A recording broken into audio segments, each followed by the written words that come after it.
Labą dieną, esu Aira Gecevičiūtė iš Specialiųjų tyrimų tarnybos antikorupcinio švietimo skyriaus. Šioje vaizdo paskaitoje kalbėsime apie sveikatos apsaugą, jeigu tiksliau apie korupcijos riziką sveikatos apsaugoje ir kaip jas tinkamai suvaldyti. Pradėkime nuo turinio ir kaip visuomet norisi pasiremti sociologinėmis apklausomis, temai aktualiais duomenimis, kurie leidžia susidaryti kiek platesnį kontekstą. Tuomet pereisime prie pagrindinės dalies, tai yra kokios priežastys nulemia korupciją būtent sveikatos apsaugoje ir kokias korupcijos rizikas dažniausiai tendencingai sutinkame. Ir aišku, kaip jas tinkamai suvaldyti. Galiausiai parekomenduosiu keletą naudingų šaltinių, kadangi tema iš tiesų yra labai plati, tikrai rekomenduočiau skirti laiko, pasigilinti ją savarankiškai ir taip reikšmingiau prisidėti prie didesnio skaidrumo arba didesnio sąmoningumo, būnant pacientų, būnant medikų ir taip toliau. Pradėkime nuo sociologinių apklausų. Pirmasis tyrimas, kurio norėčiau pasiremti, yra Transparency International 2021 metais paskelbtas pasaulinis korupcijos barometras. Ir deja, kyšininkavimo sveikatos apsaugoje lygis Lietuvoje yra vienas aukščiausių Europos Sąjungoje. Ir vienintelė Europos Sąjungos valstybė, kurioje kyšininkavimas būtent sveikatos apsaugoje didesnis nei Lietuvoje, yra Rumunija. Kas yra įdomu, kad paėmus kitus pjūvius, Lietuvos situacija arba progresas skaidrumo prasme yra vertinamas pakankamai vidutiniškai, yra netoli vidurkio, tačiau būtent pagal šį pjūvį, tai yra kyšininkavimo lygis sveikatos apsaugoje, deja neturime kuo pasigirti. Lietuvoje maždaug 5% pacientų pripažįsta davę kyšį valstybinėse klinikose ar ligoninėse, ir 1/4 bent kartą pasinaudoja turimais asmeniniais ryšiais. Pasižiūrėsime, ar šie duomenys atliepiami ir nacionalinio lygmens tyrime, tai yra Lietuvos korupcijos žemėlapyje. Lietuvos korupcijos žemėlapio tyrimo metu 3 respondentų grupės, tai yra gyventojai, įmonių vadovai ir valstybės tarnautojai, atvirų klausimų buvo kviesti tiesiog pateikti jų nuomonę 5 institucijos, kurios šiuo metu yra labiausiai korumpuotas Lietuvoje. Ir eilę metų kažkokių didesnių pokyčių nematome ir būtent gydymo įstaigos arba sveikatos apsauga visuomet yra įvardyjama pirmu numeriu kaip labiausiai korumpuota. Toliau rikiuojasi tokios institucijos, tokios įstaigos kaip teismai, Seimas, valdybės, politinės partijos, vyriausybė ir taip toliau. Ir deja, kažkokių labai didelių reikšmingų pokyčių nematome ar palankesnio vertinimo kol kas nematome.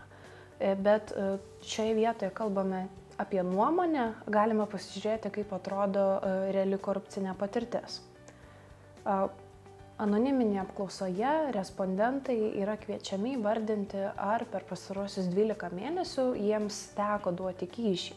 Ir galima pasidžiaugti, kad rezultatai, tokius kokius šiuo metu matome, yra geriausi nuo pat tyrimo pradžios, tai yra nuo 2001 metų.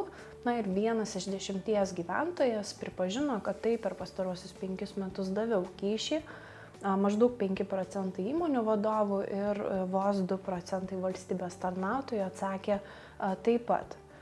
Kas yra įdomu, kad kyšininkavimo patirtys labai priklauso nuo to, kuriai tiksliniai grupiai priklausome. Ir sveikatos apsaugos sektorius tikrai yra, galima sakyti, arti gyventojų ir tikrai dažnas susiduria su šiuo sektoriumi. Ir atsakymas, kuriuose įstaigose per pastarųjų 5 metų laikotarpį gyventojai atsidūrė ir susidūrė su korupcija, kaip tik dažniausiai ir minimos respublikinės ligoninės arba didžiosios miestų ir rajonų ligoninės. Ką norisi atkreipti dėmesį, kad 2011 metais pusė respondentų atsakydavo, kad tai per pastaruosius 5 metus daviau kyšį. Šiuo metu šis procentas siekia 17, tai yra mažiau negu 5% respondentų. Ir tikrai reikia paminėti, kad per 10 metų tai yra reikšmingas pokytis, tačiau sveikatos apsauga ir būtent gydymo įstaigos išlieka tos, kuriuose dažniausiai yra duodami kyšiai. Visai kitą vaizdą galime matyti iš įmonių vadovų, tai yra verslo atstovų patirties. Na ir tose įstaigose, iš kurių buvo dažniausiai reikalauta kyšio, nematome sveikatos apsaugos sektoriaus, bet matome kitas, pavyzdžiui, savivaldybės valdomas įmonės, teritorinės, muitinės, žiniasklaida ir kitas institucijas. Tai panašu, kad nacionalinio lygmens tyrimai atliepia tai, ką matome ir tarptautiniu mastu, ir deja korupcija sveikatos apsaugos sektorėje vis dar yra paplitusi ir kaip tik galime pakalbėti, kokios priežastys tai nulėmė. Na ir panašu, kad korupcija sveikatos sektorėje yra paplitusi ir būdinga visame pasaulyje, nesvarbu, ar tai yra valstybinės ar privačios įstaigos, nepaisant jų finansavimo ir ar jos yra techniškai paprastos ar sudėtingos. Korupcija ir korupcijos rizika kelia tokios priežastys kaip didžiuliai lėšų srautai, tai yra tikrai nemenkas valstybių skiriamas finansavimas būtent šiai sričiai, tuomet informacijos asimetrija tarp gydytojo ir paciento, didelis veikėjų skaičius, galime pagalvoti, kiek asmenų ir dirba sveikatos apsaugoje ir kiek asmenų susiduria su būtent šiuo sektoriumi. Tuomet kalbame apie sistemų sudėtingumą ir fragmentiškumą, ir globalizuotą vaistų ir medicinos prietaisų teikimo pobūdį. Šios rizikos yra įvertinamos ir įvardyjamos pasaulio mastu, o kalbant apie Lietuvos kontekstą, galima jau šiek tiek tiksliau įvardinti priežastis, kurios aktualios mūsų valstybėje. Tai priežastys lemiančios korupciją sveikatos sektoriuje yra gydytojų ir pacientų nesąžiningumas, toleruojamas nepotizmas, tai yra ryšiai, pažintys, neišsamus darbuotojų veiklos teisinis reguliavimas asmens sveikatos priežiūros įstaigose, panaudojant ar skiriant valstybės kompensuojamas farmacijos produktus ir medicinos pagalbos priemonės, neskaidrios nemokamų sveikatos priežiūros teikiamų paslaugų procedūros ir nepakankamas jų viešinimas, nepakankamas informacinių technologijų panaudojimas ar neveiksminga vidaus kontrolės sistema ir valstybinė asmens sveikatos priežiūros įstaigų veiklos priežiūra. Nepakankamas visuomenės įtraukimas į aktualių problemų sprendimą arba šių įstaigų veiklos ir bendradarbiavimo koordinavimas, paplitęs ir neviešinamas sveikatos priežiūros specialistų darbas valstybės ir savivaldybių įstaigose bei privačiose sveikatos priežiūros įstaigose ir jų dalyvavimas nevyriausybinių organizacijų veikloje. Ir galiausiai neviešinami asmens sveikatos priežiūros įstaigų darbuotojų ir jų artimųjų finansiniai ryšiai su verslu. Taigi, kaip matome, net ir Lietuvoje priežasčių lemiančių korupciją sveikatos apsaugos sektoriuje sąrašas yra pakankamai ilgas. Lietuvos Respublikos civilinio kodekso 6 knygos 470 straipsnio 5 dalyje numatyta norma draudžia priimti dovanas politikams, valstybės ir savivaldybių pareigūnams ir kitokiems valstybės tarnautojams ir jų artimiesiems giminaičiams, kai tai susiję su politiko, pareigūno ar valstybės tarnautojo tarnybinė padėtimi ar tarnybinėmis pareigomis. Ir reikia pažymėti, kad medikas laikomas valstybės tarnautojų prilygintų asmeniu dėl viešųjų paslaugų teikimo ir dėl teisiškai reikšmingų veiksmų atlikimo. Norisi akcentuoti, kad nuo 2006 metų nebegalioja civilinio kodekso 6 knygos 470 straipsnio 4 dalyje buvusi norma, leidusi sveikatos priežiūros darbuotojams priimti simbolinės iki 1 mgl, kuris šiuo metu siekia 42 eurus, dovanas. Ir Lietuvos aukščiausias teismas pasisakė, kad neoficialus atsiskaitimas savaime nėra pateisinamas nė vienai profesijai, siekiant didesnio skaidrumo, interesų konflikto vengimo, nešališkumo ir taip toliau. Taigi neoficialūs simboliniai atsiskaitimai priešinga teisei veika. Tiek kyšis, tiek dovana papirkėjo požiūriu gali būti įrankis pasiekti savo tikslų atitinkamo paperkamo asmens veikimo ar neveikimo. Akcentuoju, kad iki 2006 metų galiojusi nuostata nebegalioja ir bet kokios dovanos medikams už jų profesionaliai atliekamas paslaugas ar pareigas gali būti traktuojamas kaip kyšis. Medikui, kaip ir kitiems valstybės tarnautojams ar jiems prilygintiems asmenims, kyla baudžiamoji atsakomybė dėl kyšininkavimo, jeigu tiesiogiai ar per tarpininką pažadėjo ar susitarė priimti kyšį, arba reikalavo ar provokavo duoti kyšį, arba priėmė kyšį už teisėtą veikimą ar neveikimą vykdant įgaliojimus, neteisėtą veikimą ar neveikimą vykdant įgaliojimus, išimtinę padėtį ar palankumą kitiems asmenims vykdant įgaliojimus. Tam, kad šios sąlygos būtų šiek tiek aiškesnės, aptarkime situacijos pavyzdį. Tai yra konkreti teismų praktika, tačiau nuasmeninta. Aiški žinutė, kyšio duoti neapsimoka. Lietuvos aukščiausias teismas paliko galioti pirmosios instancijos teismo nuosprendį, kuriuo gydytojas neurologas pripažintas kaltu dėl kyšininkavimo ir jam skirta kiek daugiau negu 4,5 tūkstančių eurų dydžio bauda. 4 pacientams už medikų papirkimą paliktos pirmosios instancijos teismo skirtos baudos nuo 565 iki 4586 eurų. Vienas pacientas nuteistas ir dėl sukčiavimo. Teismo sprendimas yra galutinis ir neskundžiamas.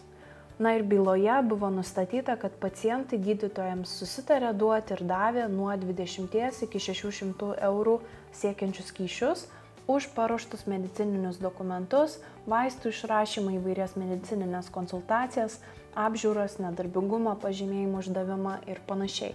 Kuo ši situacija yra unikali? Tuo, kad atrodytų medikas šiaip ar taip vykdė savo funkcijas, suteikė paslaugas, tai yra paruošė medicininius dokumentus, išrašė vaistus arba skyrė nedarbingumo pažymėjimus, tačiau, kaip ir minėjau, atsakomybė gali grėsti ir už teisėtą veikimą. Kuo dar ši situacija yra unikali? Tuo, kad atsakomybė susilaukia ne tik medikas, bet ir pacientai ir tai galėtų veikti kaip geras prevencinis pavyzdys, parodantis, kad ne tik medikams gali grėsti atsakomybė, tačiau ir juos paperkantiems pacientams.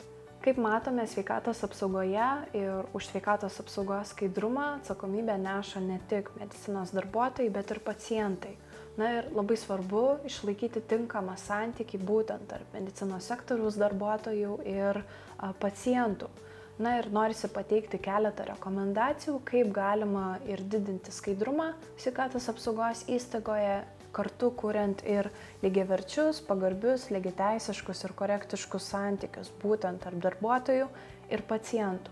Na ir ką reikėtų įsivesti įstaigoje, tai visų pirma patvirtinti darbuotojams ir pacientams aiškę įstaigos dovanų politiką, netoleruoti korupcinio pobūdžio teisės pažeidimų, skatinti tiek gydytojus, tiek pacientus pranešti apie siūlomus ar gautus, provokuojamus duoti neteisėtus atlygius, patvirtinti veiksmų įstaigoje gavus neteisėtą atlygį tvarkos aprašą, reguliariai vertinti darbuotojų tolerancijos lygį korupcijai, įstaigos vadovams rodyti asmeninį pavyzdį ir iniciatyvą, nuolat rengti antikorupcinius mokymus darbuotojams, na ir galiausiai didinti įstaigos viešumą ir atvirumą.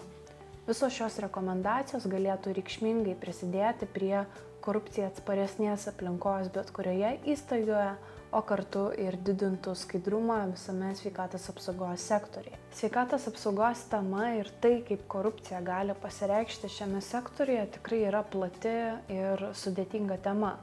Galima kalbėti ne tik apie smulkiąją korupciją, bet ir apie sisteminę korupciją, kuri dažnai pasireiškia viešųjų pirkimų procesuose, paramos procesuose ir taip toliau. Bet tikrai būtų sunku trumpai ir aiškiai išdėstyti visą šią medžiagą, todėl norisi parekomenduoti kitų naudingų šaltinių. Taigi daugiau informacijos apie korupcijos prevenciją sveikatos apsaugos sektoriuje visų pirma galite rasti specialiųjų tyrimų tarnybos e-mokymo platformoje, kurioje kaip tik yra tema sveikatos apsauga. Susipažinę su temoje pateikta medžiaga ir išsprendus temos testą galima gauti vardinį sertifikatą liudijantį šį faktą. Kitas naudingas šaltinis yra specialiųjų tyrimų tarnybos oficialus tinklapis, kuriame galima rasti ir išsamesnius sociologinių tyrimų duomenis, jų metodologiją ar kitas pasaulio mastu atliekamų tyrimų apžvalgas. Taip pat norėčiau rekomenduoti ir korupcijos prevencijos skiltį, kurioje galima išsamei susipažinti su atliktomis korupcijos rizikos analizėmis, kurios ir leidžia vėliau identifikuoti tam tikras tendencijas, korupcijos rizikų tendencijas sveikatos apsaugos sektorėje. Na ir paskutinis šaltinis, kurį norisi parekomenduoti, yra Lietuvos Respublikos sveikatos apsaugos ministerijos puslapis, ypač skiltis korupcijos prevencija. Joje rasite tikrai nemažai išsamios informacijos, kaip didinti skaidrumą sveikatos apsaugos įstaigose ir kartu prisidėti prie tolygaus antikorupcinio sąmoningumo didinimo visame šiame sektoriuje. Noriu akcentuoti, kad pranešti apie pastebėtą korupciją specialiųjų tyrimų tarnybai galima ne tik apie sveikatos apsaugos sektoriuje pastebėtas apraiškas, bet ir bet kuriame kitame sektoriuje, o tai galima padaryti pačiais įvairiausiais būdais. Arba atvykstant į specialiųjų tyrimų tarnybos padalinį viename iš didžiųjų Lietuvos miestų, skambinant telefonu, parsisiunčiant mobiliąją programėlę, rašant elektroninį laišką arba tiesiogiai internetinėje svetainėje. Na ir pranešti apie pastebėtą korupciją yra nebe gražus gestas, o tiesiog pilietinė pareiga visiems valstybės tarnautojams ir jiems prilygintiems asmenims. Sveikatos apsaugos sektorius yra unikalus tuo, kad labai aiškiai galime matyti kiekvieno indėlį teigiamo pokyčio link. Nesvarbu, ar tai būtų paciento artimieji, ar tai būtų pacientas, klientas, slaugytojas, medikas, sveikatos įstaigos administracijos darbuotojas ar vadovas, kiekvieno indėlis ir kiekvieno asmeninis pavyzdys yra svarbus ir gali reikšmingai prisidėti prie skaidresnių pokyčių visame sektorėje. Tad kviečiu tapti tuo pokyčiu. Ačiū už dėmesį ir lygiai taip pat kviečiu susipažinti su kitomis antikorupcinio švietimo vaizdo paskaitomis.